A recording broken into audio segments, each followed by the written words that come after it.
Assalamualaikum warahmatullahi wabarakatuh. Selamat datang di channel Senyum Fatur.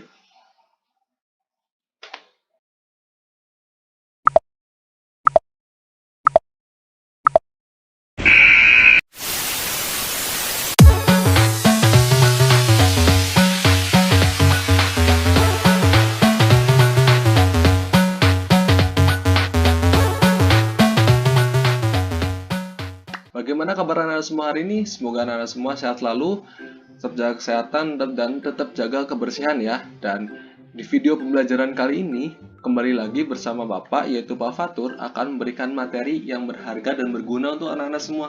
Terutama pada hari ini, kita akan memberikan materi untuk kelas 4 di pembelajaran PJOK kali ini. Nah, untuk anak-anak semua, silakan disiapkan alat tulis dan buku tulisnya untuk mencatat apa yang akan Bapak berikan pada materi kali ini. Sebelum pembelajaran dimulai, seperti biasa, alangkah baiknya kita berdoa agar pembelajaran kali ini bermanfaat dan berguna untuk anak-anak semua. Berdoa menurut agama dan kepercayaan masing-masing. Berdoa, dipersilakan.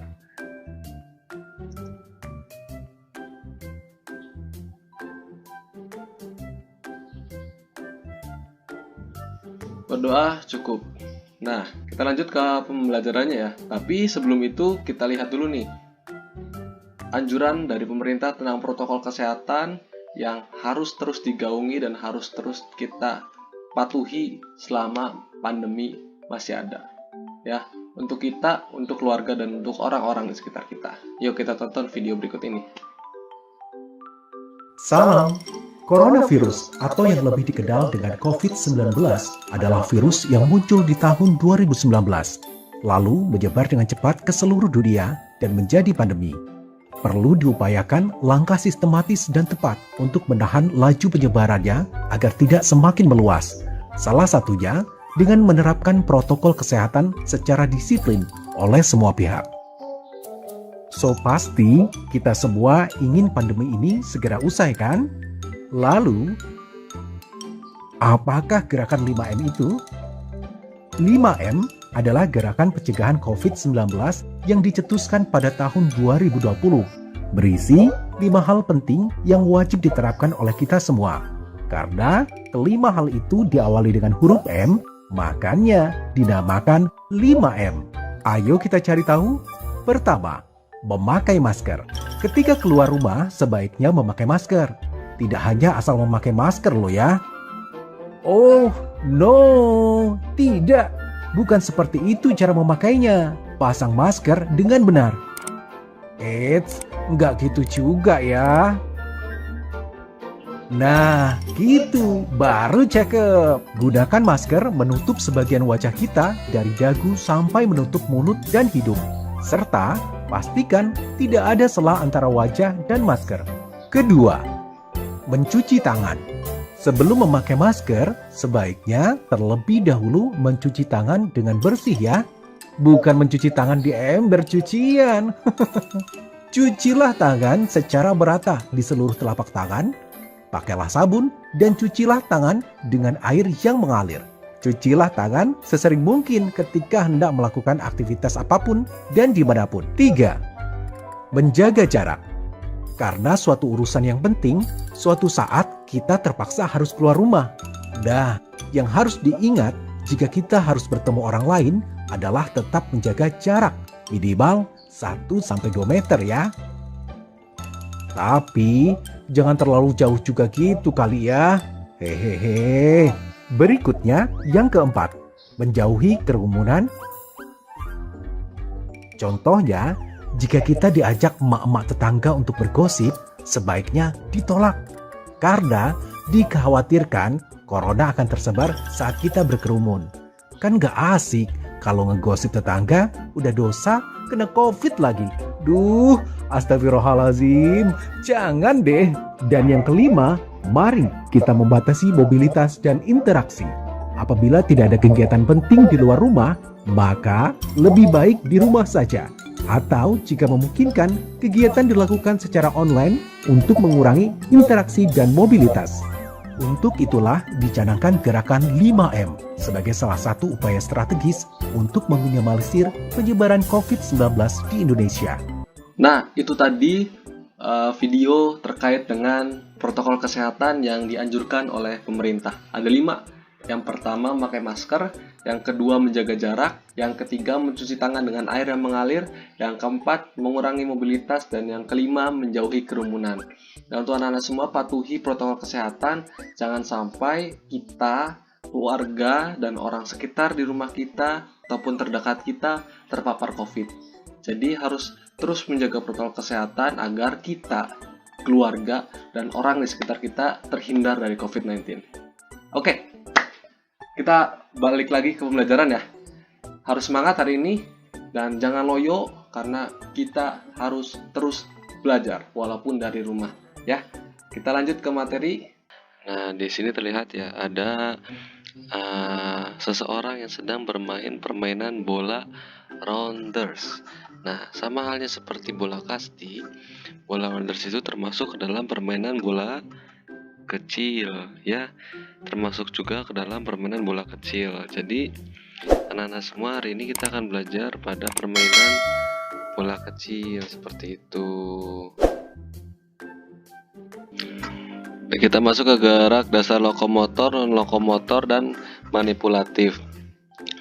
Di pertemuan sebelumnya kan kita sudah membahas tentang gerak dasar lokomotor. Nah, gerak dasar lokomotor itu apa? Ada yang tahu? Nah, gerak dasar lokomotor itu suatu aktivitas seseorang di mana dia berpindah tempat dari titik satu ke titik yang lain, dari tempat satu ke tempat yang lain. Nah, itu merupakan pengertian dari gerak dasar lokomotor. Kemudian yang kedua itu ada apa? Non-lokomotor. Non-lokomotor itu suatu aktivitas seseorang di mana dia beraktivitas secara diam atau tidak berpindah tempat. Nah, itu gerak dasar non-lokomotor. Dan yang terakhir ada manipulatif. Manipulatif itu gabungan antara gerak dasar lokomotor dan juga non-lokomotor. Nah, itu anak-anak sudah ingat lagi ya pengertian dari gerak dasar lokomotor, non-lokomotor, dan juga manipulatif. Kita lanjut ke tujuan pembelajaran pada pembelajaran kali ini. Tujuan pembelajarannya itu yang pertama, siswa dapat menjelaskan variasi gerak dasar lokomotor, non-lokomotor, dan manipulatif dalam permainan rounders. Dan yang kedua, siswa juga bisa mempraktikkan kembali variasi gerak dasar lokomotor, non-lokomotor, dan manipulatif dalam permainan rounders. Nah, sudah siap anak-anak untuk menonton dan melihat video dari awal sampai akhir? Sudah siap alat tulisnya? Silakan siapkan alat tulis seperti pulpen, pensil, penghapus, tip X, penggaris, dan lain sebagainya. Dan juga jangan lupa siapkan buku tulisnya untuk mencatat apa yang akan Bapak sampaikan dan Bapak berikan pada video kali ini. Kita lanjut ke pengertian. Apa sih itu pengertian permainan rounders? Permainan rounders atau olahraga.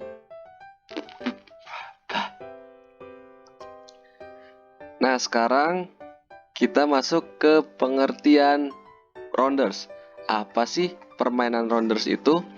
Permainan rounders atau olahraga rounders adalah jenis permainan bola kecil yang dilakukan oleh dua regu, yakni ada regu pemukul dan juga regu penjaga, dengan masing-masing regu berisi 6-15 orang pemain. Dan di Indonesia biasanya maksimalnya itu ada 12 pemain. Rounders juga dimainkan di lapangan yang berbentuk segi 5 dengan panjang sisinya 15 meter. Dan tiap-tiap sudutnya diberi bidai atau base berbentuk bujur sangkar sebagai tempat hinggap. Durasi permainan ditentukan dengan inning atau waktu, yakni ketika masing-masing regu telah sama-sama satu kali menjadi tim pemukul atau tim penjaga. Nah, ini jadi permainan rounders itu permainan bola kecil yang dilakukan dengan pemain dalam regunya itu 6-15 orang. Dan setiap regunya itu ada regu pemukul dan juga regu penjaga. Kemudian rounders bermain di lapangan yang berbentuk segi 5 dengan panjang sisinya 15 meter dan tiap sudutnya ada base atau bidai. dan permainannya ditentukan oleh inning atau waktu. Ya, paham sampai sini ya? Bisa dibaca ya di video terkait dengan pengertian olahraga rounders. Nah, sekarang kita lihat ada ukuran lapangan untuk permainan rounders. Lapangan rounders berbentuk segi 5 dengan setiap sisinya panjangnya itu 15 meter. Kemudian di setiap sudutnya berisikan base. Nah, itu ada tiang hinggap atau base dari 1, 2, 3, 4, dan 5. Dan 5 yang terakhir itu kita namakan home base atau kalau misalkan di permainan itu finishnya ketika seseorang atau pemukul sudah berlari dari base 1, base 2, base 3, base 4, dan terakhir di home base. Nah, terlihat di situ ada 5 titik. Kemudian di tengah ada tempat pitcher. Pitcher itu tempat pelambung bola. Nah, yang untuk pelambung bola sendiri itu merupakan pemain dari regu penjaga. Kemudian yang di B itu di belakang home base itu ada tempat catcher. Tempat catcher itu bertugas untuk menangkap bola ketika bola tidak terkena pemukul. Nah, catcher sendiri juga dimainkan oleh tim yang menjaga atau tim penjaga. Kemudian ada regu tunggu. Kemudian ada yang C, ruang tunggu. Nah, ruang tunggu itu berisikan pemain-pemain yang nantinya akan memukul bola. Nah, itu tempat para tim pemukul. Nah, ini jadi ukuran lapangan pada permainan rounders atau olahraga rounders itu segi 5 dengan setiap sisinya ada 15 meter dan setiap sudutnya itu berisikan tiang hinggap atau base yang ada nomornya 1 sampai 4 dan yang 5 itu home base atau biasa disebut dengan finishnya para pelari tim pemukul. Ya, bisa di sini bisa dimengerti ya. Nah, nanti kalau misalkan bawa tanya ukuran lapangan ataupun lapangan rounders itu bentuknya seperti apa, nanti bisa jawab. Oke, kita next ke teknik dasar permainan rounders. Teknik dasar permainan rounders itu seperti permainan bola kasti. Itu ada memukul, kemudian ada melempar, dan juga ada menangkap. Sama halnya dengan permainan kasti, rounders juga teknik dasarnya itu ada 3, yaitu memukul, melempar, dan menangkap. Nah, teknik dasar permainan rounders yang pertama menangkap. Menangkap ada 3 cara atau ada 3 teknik. Yang pertama itu ketika bola melambung, kemudian ketika bola mendatar atau bola menyamping, dan yang terakhir ketika bola ke bawah. Nah, ketika bola melambung posisinya itu tangannya menghadap ke atas dan siap untuk menerima bola. Kemudian kalau yang mendatar biasanya itu bolanya berada di depan dada ataupun di bawah kepala. Jadi teknik menangkapnya itu langsung tangkap bolanya yang berada di depan dada. Kemudian bola bawah bisa dengan 2 teknik juga, yaitu dengan duduk setengah jongkok ataupun dengan posisi berdiri. Nah, ini teknik dalam menangkap pada teknik dasar permainan rounders. Kemudian yang kedua itu ada melempar. Seperti halnya menangkap, melempar juga ada tekniknya nih anak-anak. Nah, melempar yang pertama melempar bola melambung. Nah, tadi kan ada yang menangkap bola melambung. Nah, sekarang teknik melempar ada melempar bola melambung. Kemudian yang kedua ada bola mendatar atau bisa disebut juga bola menyamping ataupun bola lurus. Tidak melambung ataupun tidak menyusuri tanah atau ke bawah. Jadi bola mendatar. Nah, yang ketiga bola bawah. Tadi kan bola atas sudah, bola mendatar sudah, dan juga sekarang bola bawah.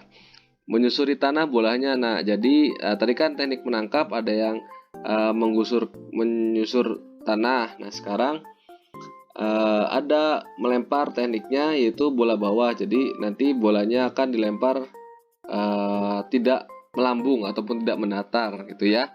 Nah, yang ketiga ada yang namanya teknik memukul dalam permainan rounders. Seperti halnya kasti, di rounders boleh dengan satu tangan atau dalam permainan rounders juga anak-anak bisa memukul dengan tangan satu ataupun 2 tangan. Senyamannya anak-anak karena kita masih belajar teknik-teknik dasar permainan dari olahraga rounders sendiri. Nah, itu anak-anak, dan sekarang kita lihat ada video contoh permainan rounders. Nah, nanti silakan diperhatikan dan nanti tonton bagaimana cara permainan rounders itu sendiri ya. Silakan menonton.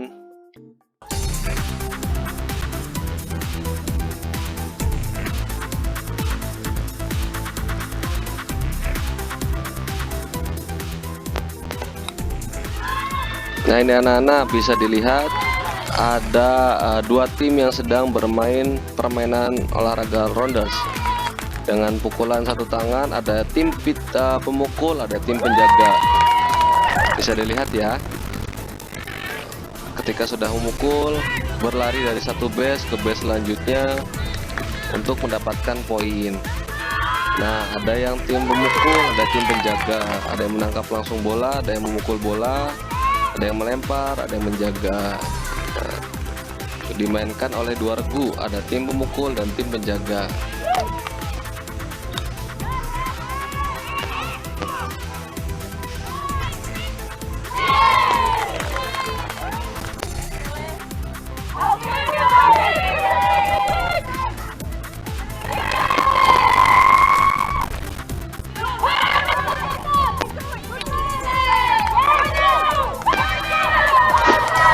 Bisa berhenti di antar base ataupun bisa langsung berlari ke home base. Nah, jika masuk ke home base dulu maka akan mendapatkan satu poin. Nah, kalau langsung berlari dari satu base ke base yang lain itu akan mendapatkan 2 poin.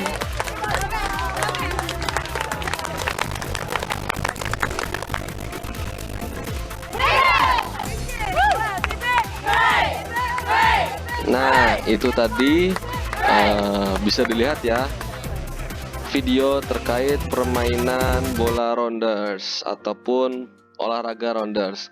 Nah, sekarang kita lihat kesimpulan pada pembelajaran kali ini. Olahraga rounders adalah jenis permainan bola kecil yang dilakukan oleh dua regu, yaitu ada regu pemukul dan regu penjaga. Dan masing-masing pemainnya itu berisikan 6-15 orang. Dan di Indonesia biasanya 12. Kemudian rounders dimainkan pada lapangan yang berbentuk segi 5 dengan panjang sisinya 15 meter. Dan tiap sudutnya ada base yang berbentuk bujur sangkar sebagai tempat hinggap. Keterangan tempat pada lapangan rounders diantaranya ada tempat pitcher, tempat catcher, ruang tunggu, ruang pemukul, tiang hinggap, dan home base. Dan untuk teknik dasarnya pada permainan rounders sendiri ada memukul, menangkap, dan juga melempar. Nah, itu tadi materi tentang bagaimana kita mempelajari olahraga rounders, baik itu pengertiannya, ukuran lapangannya, cara bermainnya, dan teknik dasarnya. Terima kasih anak-anak semua yang sudah menonton video ini dari awal sampai akhir. Jangan lupa dicatat, jangan lupa dipahami ya. Nah, terima kasih anak-anak semua yang sudah menonton video ini. Jangan lupa tinggalkan like, komen, dan juga subscribe. Dan nyalakan lonceng notifikasinya agar anak-anak semua tahu updatean terbaru, updatean terhits dari channel Senyum Fatur. Terima kasih sekali lagi yang sudah menonton, yang sudah mendukung channel ini hingga saat ini. Terima kasih semuanya. Dan terakhir, jangan lupa buat bahagia. Bye-bye. Sampai ketemu minggu depan.